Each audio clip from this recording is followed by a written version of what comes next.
आज खबरों की शुरुआत करेंगे कानपुर से आई खबर के साथ। कानपुर के लैम्बोर्गिनी कांड की बात करेंगे। लोगों को कुचलने के आरोप में गिरफ्तार शिवम मिश्रा को सिर्फ और सिर्फ 5.5 घंटे के अंदर बेल मिल गई। कोर्ट ने नियमों का हवाला देकर कानपुर पुलिस को गिरफ्तारी के लिए फटकार भी लगाई। अब सवाल यहां पर यह है कि हमारे सिस्टम में इतने लूप होल क्यों है कि एक आरोपी इतनी आसानी से छूट जाता है। आखिर क्या कुछ हुआ कोर्ट में, दिखाते हैं आपको इस रिपोर्ट में।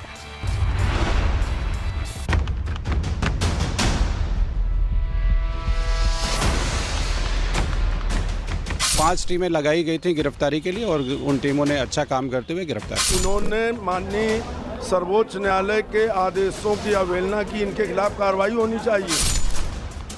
लैम्बोर्गिनी कांड में कानपुर पुलिस 5 दिन से लापरवाही के आरोपों में घिरी थी। शिवम मिश्रा का बचाव करने तक के गंभीर आरोप थे, लेकिन आखिरकार गुरुवार को कानपुर पुलिस ने फरार लैम्बोर्गिनी ड्राइवर शिवम मिश्रा को गिरफ्तार कर लिया और इस हाई प्रोफाइल गिरफ्तारी का ऐलान करने सिंघम वाले अंदाज में डीसीपी साहब खुद विजयी मुस्कान के साथ सामने आए। सूचना प्राप्त हुई थी कि वो कानपुर आया हुआ है। इस सूचना के आधार पर हमारी टीमें सक्रिय हुई और समग्र प्रयास करते हुए उसको गिरफ्तार किया गया है। देखिए, पुलिस के विवेचना में पर्याप्त रूप से ये बात प्रमाणित है कि घटना के वक्त शिवम मिश्रा ही गाड़ी चला रहा था और वो इसी आधार पर 5 टीमें लगाई गई थी गिरफ्तारी के लिए और उन टीमों ने अच्छा काम करते हुए गिरफ्तार किया। लेकिन कानपुर पुलिस के डीसीपी साहब गच्चा खा गए। शायद इनको कानूनी नियमों की जानकारी नहीं थी, तभी तो कोर्ट में पुलिस को फटकार लगी। शिवम मिश्रा के वकील ने गिरफ्तारी के 5.5 घंटे के अंदर ही उसे जमानत दिलवा दी। इन्होंने माननीय सर्वोच्च न्यायालय के आदेशों की अवहेलना की, इनके खिलाफ कार्रवाई होनी चाहिए। ना तो इन्होंने गिरफ्तारी का कारण स्पष्ट बताया। गिरफ्तारी 7 साल से कम की सजा के अपराधों में की गई, वो भी गलत है। ये कार्रवाई जो पुलिस की थी, साहब माननीय न्यायालय इसको भांप गई थी, तो माननीय न्यायालय ने अपने पूरे विवेक का इस्तेमाल करते हुए ये आदेश पारित किया है, रिमांड रिफ्यूज किया है। एसीएमएम कोर्ट ने कानपुर पुलिस को जबरदस्त फटकार लगाई।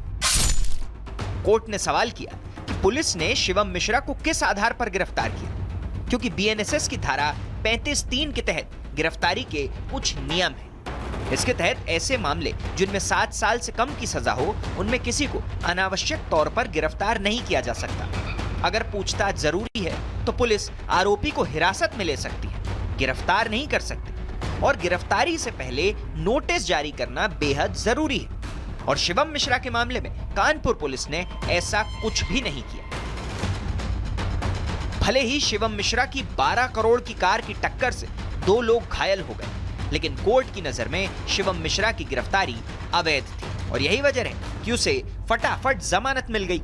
जैसा कि मैं पहले से कह रहा था कि ड्राइवर जो है गाड़ी शिवम का ड्राइवर चला रहा था, वो शिवम का ड्राइवर ही चला रहा था गाड़ी। थ्योरी में कल मोहन आया, मोहन को लाया गया कोर्ट ने, लेकिन मोहन का सरेंडर को स्वीकार नहीं किया।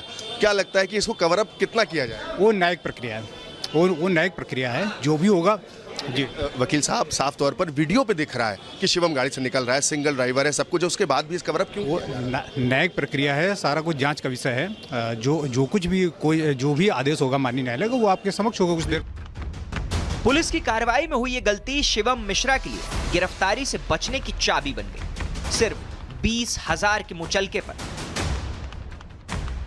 यानी जिस शिवम मिश्रा को पकड़ने में 5 दिन लगे, वो 5.5 घंटे के अंदर कोर्ट से बरी हो गया। कोर्ट ने उसे सिर्फ 20,000 के मुचलके पर छोड़ दिया। दलील दी गई कि गिरफ्तारी अवैध थी, इसलिए बेल दे दी गई। लेकिन शिवम की गाड़ी से घायल हुए लोगों के सवाल वहीं के वहीं है कि अगर आप में ताकत है तो सिस्टम हो या फिर इंसाफ, सबके लूप होल होते हैं। Bureau report, Republic Bharat.